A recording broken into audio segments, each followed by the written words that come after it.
affiche que je vais recevoir aujourd'hui notre invité, l'évangéliste Dodine Deborah Okito Boutikaz.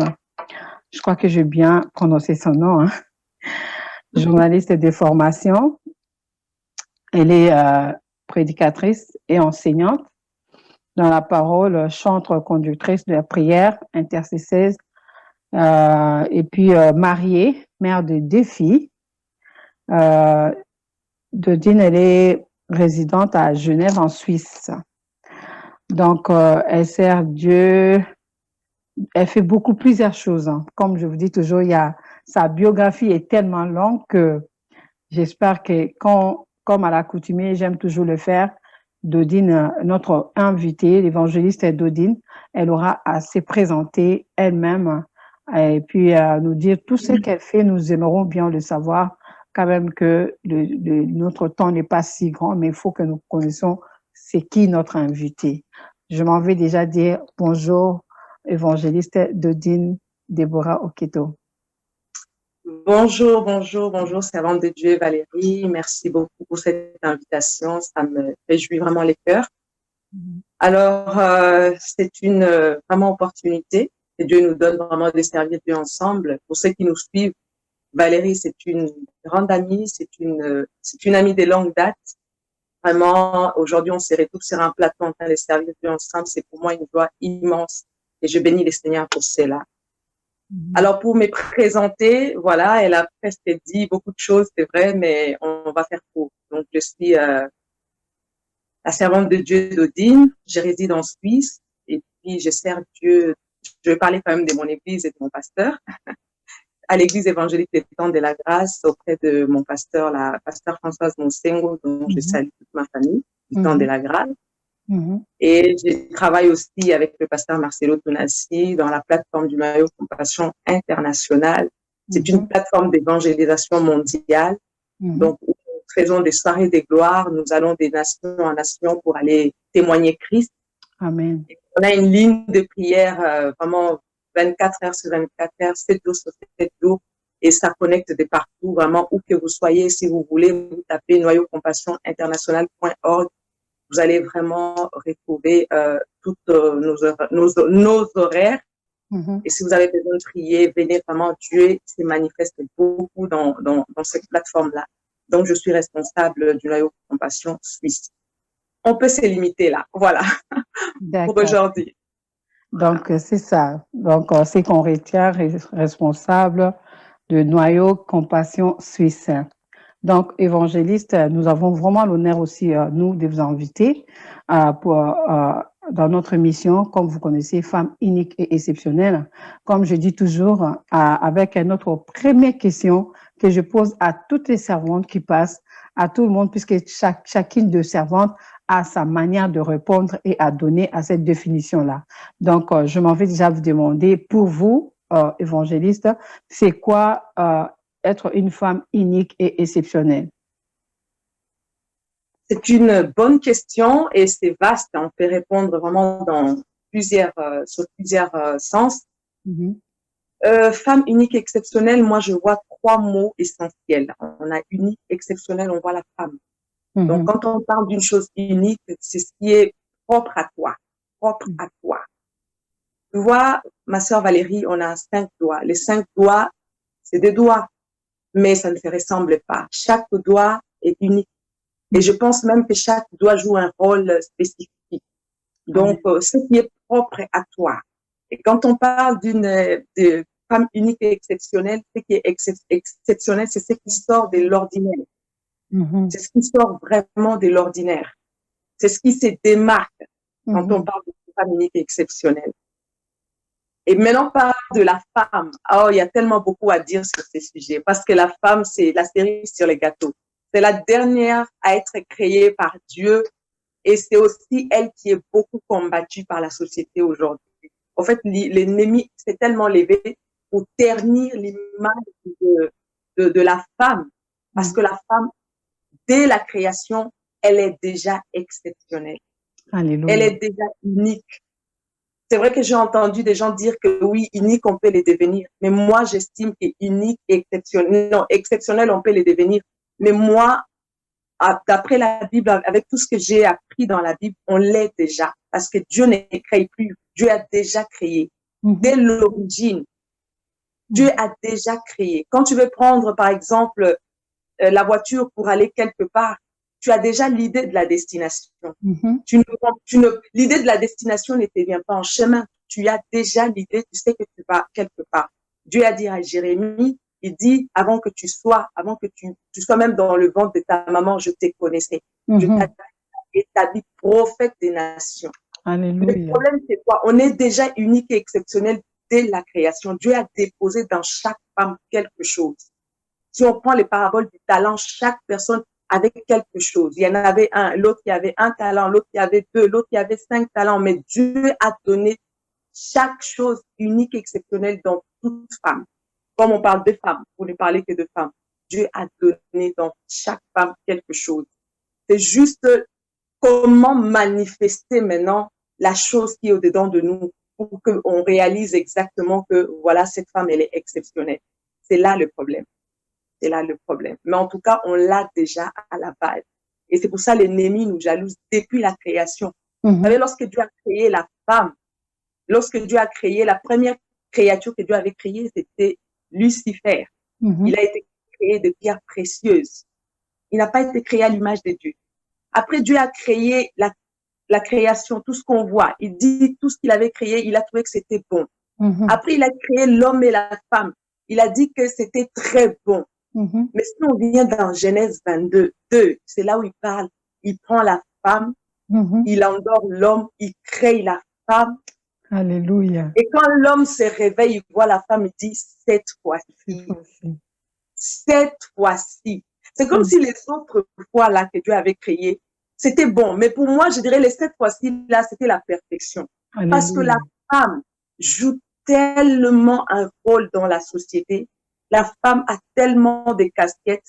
La femme a tellement, elle est fille, elle est servante. Elle est d'abord fille de Dieu. Elle est fille de ses parents. Elle est fille du royaume. Elle est fille dans la société. Elle est épouse, elle est mère, elle est travailleuse dans la société. Elle joue tellement des rôles que c'est une donneuse de vie. C'est une porteuse de vie. Elle transmet la vie. Elle partage la vie. Elle multiplie la vie. Alléluia. Je ne sais pas ce que je peux dire, mais la femme, c'est pour ça qu'elle est combattue dès les départs. Alléluia. L'ennemi s'est levé pour dire, mais c'est quelle créature que Dieu a créée à son image et à sa ressemblance. Et puis, il a tellement doté des capacités. Il a tellement doté des capacités. C'est pour ça que le diable a combattu la femme depuis les jardins d'Éden. Il n'est pas allé vers l'homme, il est allé vers la femme. Parce qu'il était jaloux, parce qu'il a vu que c'était une créature merveilleuse. Alléluia. Je peux me limiter un peu là. Wow. Wow. Comme vous l'avez dit vous-même, l'évangéliste, là, vraiment, c'est une question, ça donne des réponses vraiment, vraiment multiples. Donc, c'est vraiment vaste à ce que vous avez dit. J'étais vraiment bénie parce qu'à chaque fois que j'invite, chacun a sa définition des données des uniques et exceptionnelles. Et ce que vous avez dit, vraiment, ça m'a touché et ça m'a aussi vraiment bénie. Alors, à attendre, c'est là. Quel est le déclic pour vous? Hein? Cet élément déclencheur qui a fait que vous réalisez que vous étiez exceptionnel. C'était quoi? Comment? Ce qui a fait que je réalise que moi-même, j'étais exceptionnelle et unique, premièrement, c'est ma rencontre avec Christ. Alléluia. Ma rencontre avec Christ a changé ma vision de voir les choses. Yes. Je me suis vue comme Dieu me voit. Je commençais à réaliser que je n'étais pas n'importe qui. J'avais la capacité d'écraser la tête du serpent. J'avais la capacité de faire tellement de choses. Mais alors qu'avant, ce n'était pas le cas. Avant, j'avais l'image un peu de la femme dans la société naturelle, hein, hors Dieu, où on veut se comparer, on veut imiter, être dans la peau de l'autre. On veut se distinguer, mais dans une compétition, on veut c'est chercher à être exceptionnel par rapport à tout ce que la société nous vend. Or, c'est faux. Le caractère unique et exceptionnel, c'est ce qu'on possède à l'intérieur. Ce n'est pas par rapport à la parure extérieure. C'est ce qu'on a à l'intérieur de nous. Alléluia. C'est ce qu'on a à l'intérieur. C'est ce qui fait de nous de femmes uniques et exceptionnelles. Moi, c'était le déclic. Je commençais à me voir comme Dieu me voyait. Dieu a commencé à me révéler qui j'étais. Qui j'étais et quel était mon rôle dans la société. Et ça m'a complètement changé. J'ai compris que en tant que femme, je n'avais pas seulement à attendre qu'on me jette de fleurs, qu'on me donne des éloges, qu'on me donne. Parce que quand on ne connaît pas Dieu, on a tendance à vouloir qu'on nous donne, qu'on nous prête attention, ou ceci, c'est là. Non, mais en tant que femme, le bonheur, c'est de donner. De la même manière que nous donnons la vie. Nous sommes des donneuses de vie, nous sommes des porteuses de vie. Donc, le bonheur réside d'abord à donner la vie. Alléluia. J'ai réalisé que j'avais plusieurs casquettes et c'était une responsabilité que Dieu m'ait donnée. Alors, je devais l'assumer en apportant plutôt qu'en attendre de recevoir. Et plus je donnais, plus ma joie augmentait parce que le Seigneur me comblait. Alléluia. Plus je donnais, plus je sentais que j'étais utile et exceptionnelle. J'étais utile pour mes enfants, pour mon mari, pour mon foyer, pour la société, pour mon église, pour mon Seigneur, pour mes amis que tu es, par exemple, pour ceux qui nous suivent. Donc, on a tellement de choses à communiquer, à transmettre, à donner. Et c'est ce qui fait vraiment de nous des hommes ou des femmes exceptionnelles. J'ai quelque chose à communiquer. Comme toi aujourd'hui, tu es en train de nous communiquer une grâce par rapport à cette émission qui est tellement merveilleuse. Et moi, je ne l'ai pas. Moi, je l'ai peut-être d'une autre façon. Donc, c'est ça, en fait. Le déclic est parti de là. Quand j'ai rencontré véritablement, je souligne véritablement. Alléluia. Alléluia. Voilà. Alléluia. C'est la réponse là qui m'a vraiment plu. Le déclic est parti lorsque vous avez vraiment, réellement raconté Jésus-Christ. C'est alors que vous avez su qui était Dodine, l'évangéliste, et vos valeurs à vous vraiment. Parce que souvent, c'est vrai, l'évangéliste, comme nous le disons, vous avez souligné, vous avez dit quelque chose aussi qui est bien. La plupart des femmes, nous aimons trop copier. Nous aimons trop voir qu'est-ce qu'elle a fait, comment est-ce que je vais être par rapport à l'autre. Parce que nous ne nous connaissons pas encore. Mais quand nous commençons à nous regarder comme Dieu nous voit, c'est alors à ces moments-là qu'on sait que oui, je suis exceptionnelle, je ne suis pas comme tout le monde, je ne dois pas seulement suivre ou faire quoi que ce soit, mais je dois être moi. Parce que Christ, comment il me voit? Parce que lorsque Christ vient, il vous voit d'une autre manière, il vous le dit. Il dit, vous êtes exceptionnel, vous êtes ceci, vous êtes cela. En prenant cela, c'est alors qu'il fait notre force et nous donnons aussi, comme vous avez dit, des vies et toutes ces choses-là. Oh, wow! Wow! Vraiment, je suis bénie à attendre cela à la servante de Dieu. Alors, ma troisième question, c'est comme je voulais demander, vous avez parlé, on a parlé des déclics. Hein. Vous avez dit quand Christ est venu dans votre vie, c'est alors que vous avez su qui vous étiez réellement. Alors, mais vous êtes, je ne sais pas pour dire je ne sais quoi, mais vous êtes encore jeune, si on peut voir. Vous êtes belle et tout. Mais comment se faire exceptionnel alors qu'on est encore jeune, avec beaucoup d'ambition personnelle? Ça veut dire, regardez, je ne veux pas dire, on ne va pas se mâcher, on se dit, tu es une créature merveilleuse de Dieu, que Dieu a créée. Mais avec tout cela, comment tu as rendu à te rendre unique? Tu as les ambitions aussi, non? Tu as plein d'ambitions à toi. Mais comment est-ce que ça fait que, avec tout ça, tu te rends exceptionnel? Comment? Il y a beaucoup de questions à donner à cela. Si je dois conseiller à ceux qui nous suivent vraiment pour vivre ces caractères, ces côtés uniques et exceptionnels, la vie est faite de choix. Alléluia. La vie est faite vraiment de choix. La jeunesse, c'est vraiment, c'est la vigueur, c'est la force, hein, c'est la fraîcheur, c'est quand on a tout le temps à notre faveur, c'est l'opportunité qui s'offre à nous. Vous savez, moi, j'aimerais revenir en arrière, 20 ans en arrière, avec la compréhension que j'ai aujourd'hui. Valérie, j'irais dans une vitesse, mais de croisière. Je te jure. Je mettrais vraiment tout ce que j'ai appris aujourd'hui, mais dans une vitesse. Mais ce n'est jamais trop tard, ça, on le sait. Amen, Mais je voudrais exactement. conseiller à toutes ces jeunes femmes, jeunes filles, jeunes dames, moi aussi, nous tous, on est d'ailleurs jeunes, on n'est pas vieux. Vraiment, on peut encore se démarquer parce que exceptionnel, c'est vraiment se démarquer.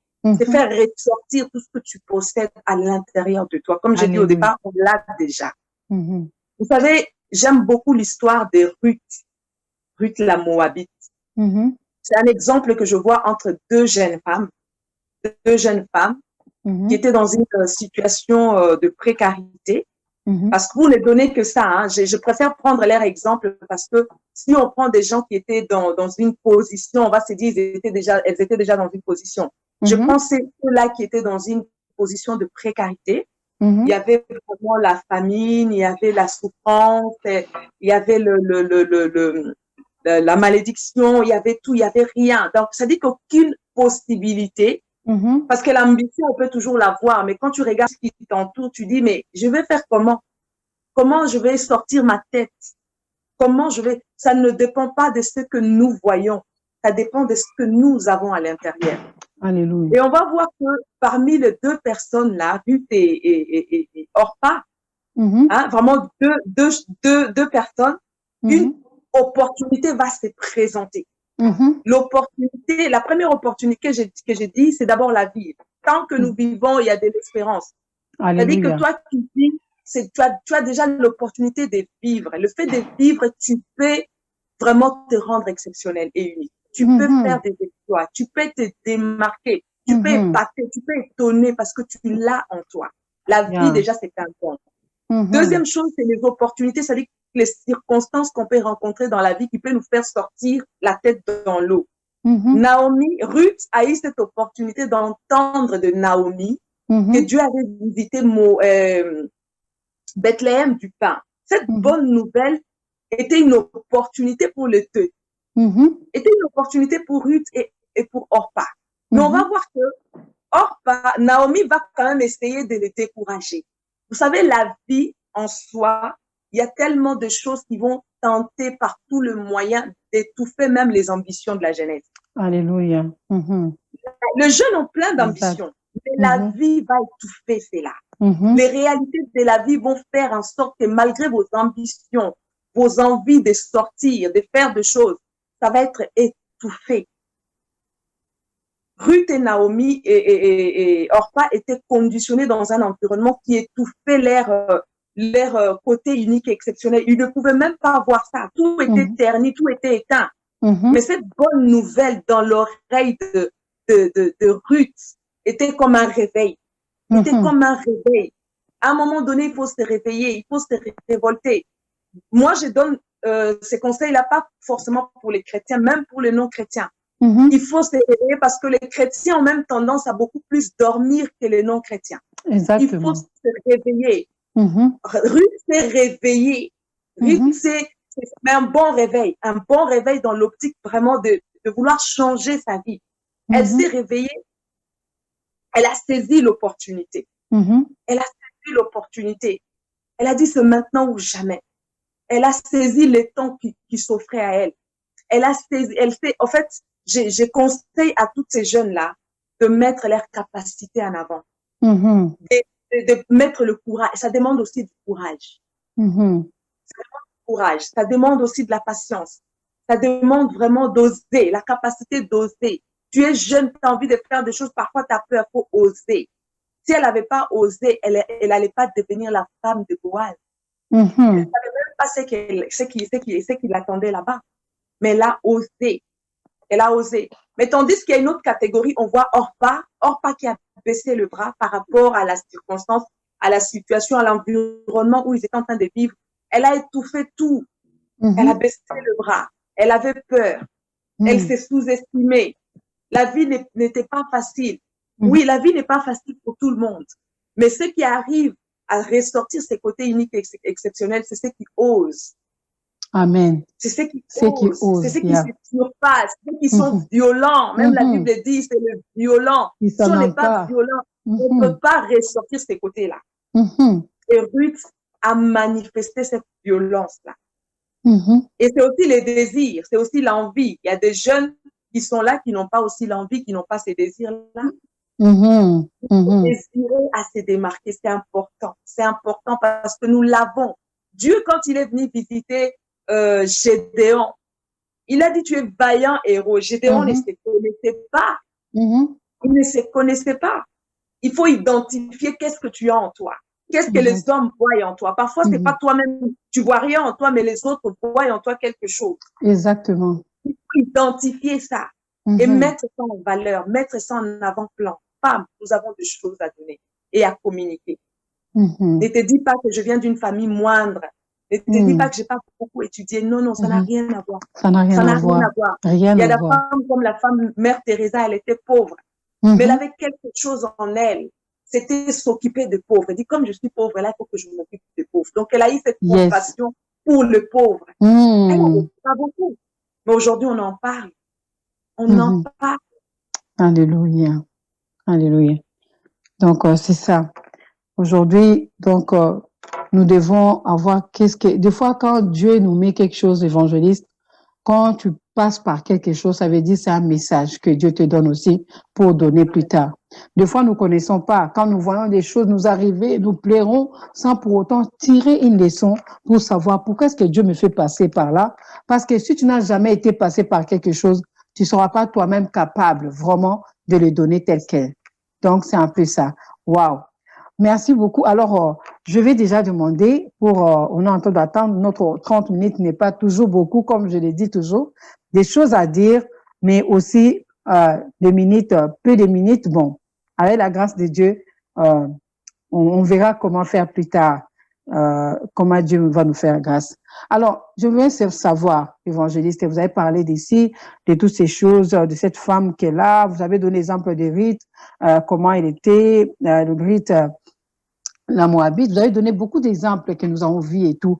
Alors, moi, je me dis que cette femme-là qui est unique, une fille ou une femme, qui s'est dit unique et exceptionnelle, alors, dans toutes ces choses que vous avez énumérées, dans tout ce que vous avez dit, comment est-ce qu'elle peut arriver à résister aux influences négatives? Comment est-ce qu'elle peut arriver à résister aux influences négatives de son environnement ou de la société? Parce que c'est vrai, je le fais, je suis cela, mais il y a aussi des influences. Nous voyons même ici, aujourd'hui, de nos jours, ici, le diable est là, la Bible dit, il rôde. Il y a les influences négatives dans la société. Comment est-ce que cette femme-là, alors, elle peut faire, hein? Je peux donner même l'exemple de vous, évangélistes. Vous êtes aujourd'hui les déclics, c'est fait que vous avez su que vous avez quelque chose d'important et que vous étiez exceptionnel. Maintenant, comment est-ce que vous avez fait? Hein? Vous avez tout ce que l'ennemi pourra chercher à vous influencer négativement. Comment est-ce que vous, étant qu'évangéliste, vous avez fait et comment est-ce que cette femme, vous pouvez dire à cette femme, comment elle va résister à cela? La Bible dit dans Romains 12, ne vous conformez pas au siècle présent. Vous savez, la vitrine du siècle présent nous présente tellement de choses. Et ces choses nous égarent, nous éloignent, nous ternissent. Et à la place que ce que Dieu a déposé en nous puisse sortir, s'étouffer, même s'éteindre. Et ça, c'est le siècle présent. Et la Bible a dit, la Bible nous conseille de ne pas nous conformer à ces siècles. Les influences de ces siècles seront toujours là et sont toujours là, d'une façon ou d'une autre. Aujourd'hui même, c'est sur les réseaux sociaux que ça se passe. Tu peux être même dans ta maison, dans une très, très bonne famille, mais l'effet juste d'avoir ton téléphone à la main où rien n'est surveillé, une jeune fille, une jeune femme, tu peux te détruire rien qu'à partir de ton téléphone. Exactement. Donc, les conseils que je peux donner aujourd'hui, tout ce qu'on nous présente aujourd'hui, vraiment dans ces siècles, paraît beau, paraît fashion, paraît à la mode. Comme la Bible dit, tout n'est pas utile. Tout n'est pas utile. Pour bien se préserver par rapport à toutes ces influences-là, on a deux choix. Alléluia. On a deux choix. Le deux choix, c'est soit on est du camp de Dieu, soit on est de l'autre camp, où Dieu n'y est pas. Du camp de Dieu, tu es sûr que Dieu va te protéger. Du camp de Dieu, il faut bien s'entourer. Il faut s'entourer des aînés, des bons conseillers, des gens qui peuvent t'encadrer. C'est important. L'encadrement est important. L'environnement où tu vis est important. Qui tu fréquentes est important. Alléluia. La vie est faite de choix. La vie est faite de choix et de décisions. On ne choisit pas ses parents, mais on peut choisir ses amis. Alléluia. On peut choisir son environnement. On peut choisir ce qu'on veut pour son avenir. On peut choisir. Toutes ces questions de choix. Et ces choix-là peuvent éviter aujourd'hui des désastres. Parce que selon avec qui tu te mets, ça peut aussi générer d'autres choses. Celui qui va avec des prostituées finit par devenir prostituée. Celui qui va avec des alcoolos finit par devenir alcoolique. Finit par, même si tu dis non aujourd'hui, non, demain, non, tu finiras. C'est tentant. Tu finiras toujours par un jour le faire. Donc, choisis le milieu où tu veux exceller. Surtout si tu veux garder le côté caractère, le côté unique et exceptionnel. Trouve-toi des modèles d'inspiration. Alléluia. C'est important. Des gens qui t'inspirent. Des gens que tu vois que non, cette femme est exceptionnelle, cette dame est exceptionnelle. Vraiment, tu gardes, tu restes à côté de ces gens-là, tu t'inspires et tu les écoutes. Pour beaucoup, vraiment, c'est bien s'entourer, c'est important. C'est très important. Et ça peut nous éviter vraiment de toutes ces influences négatives et qui peuvent faire aujourd'hui que, à la place, voilà, que le monde voit aujourd'hui qui tu es, à la place que tu communiques aujourd'hui les côtés exceptionnels, et le monde va rater toutes ces choses-là parce que tout simplement, on n'a pas fait le bon choix. C'est important. Le choix, la vie est fait de choix. Dieu dit, j'ai mis devant toi la vie et la mort, mais je te conseille de choisir la vie. Amen. Amen. Je te conseille de choisir la vie. Waouh. Alors, c'est ça. Il faut faire les choix. Comme l'évangéliste a dit, il faut choisir les amis, ton environnement. On ne choisit pas les parents parce que nous sommes venus, on a trouvé qu'on avait celui-là est mon père et celle-là est ma mère. Je ne l'ai pas choisi, c'est Dieu qui a décidé ainsi. Mais les amis, l'environnement, je peux les choisir moi-même. Si je sais qui je suis, exceptionnel et unique, je ne dois pas me mettre avec tout le monde. Alors déjà, nous arrivons à notre fin, donc à la fin de notre mission. J'ai toujours laissé quelques temps évangéliste de dire le dernier mot, les conseils que vous, évangélistes, pouvez donner à toutes ces femmes uniques et exceptionnelles, même qui ne sont pas encore, qui voudraient bien, avec ce que vous avez dit, il y a un déclic qui s'est fait les jours où Christ est venu dans votre vie, que vous avez su qui vous étiez réellement. Et étant que vous, femme unique et exceptionnelle, évangéliste et Dodine, j'aimerais à ce que vous pouvez donner un conseil à toutes ces femmes qui nous suivent. Je vous laisse ces moments et clôturer pour le mot de la fin. Merci, maman Valérie. En tout cas, j'aimerais dire à toutes les femmes, jeunes filles, mamans, femmes en général en tout cas, nous avons quelque chose de particulier. Nous sommes des donneuses de vie, nous sommes des porteuses de vie. Ne te sous-estime pas. Quelle que soit la souffrance que la société t'a communiqué ou tout ce que tu as subi dans ton enfance ou dans ton parcours, tu peux te redéfinir. Tu peux ressortir ces côtés uniques et exceptionnels parce que tu as encore la vie, l'opportunité t'est encore donnée. L'opportunité t'est encore donnée. J'aimerais dire à toutes ces femmes qui ont des dons, qui ont des talents, qui ont des ambitions, parce que Dieu a mis à chaque femme quelque chose. Et ces choses que Dieu a mis, c'est pas pour nous d'abord. C'est pour nous, c'est vrai. En premier, c'est pour glorifier Dieu et c'est pour glorifier Dieu. En fait, c'est pour bénir les autres. Les côtés uniques et exceptionnels. Quand vous lisez toutes les femmes dans la Bible, par exemple, même toutes les femmes dans le monde où on en parle jusqu'à aujourd'hui, la plupart des grandes actions qu'ils ont menées, c'était vraiment pour bénir les autres. C'était vraiment pour apporter par rapport à une situation, pour amener un changement. Donc, ne vous sous-estimez pas. Ne dites pas que je n'ai rien. Non, regarde en toi-même. Il y a des ressources. Alléluia. Il y a des ressources. Pas puiser. Comme la femme samaritaine ne se savait pas jusqu'à ce que Christ, le véritable source, la rencontre. Quand Christ a rencontré la femme samaritaine, cette femme ne savait pas qu'elle avait la capacité de réconcilier les Samaritains et les Juifs. Alléluia. Jusqu'à ce qu'elle a rencontré Christ.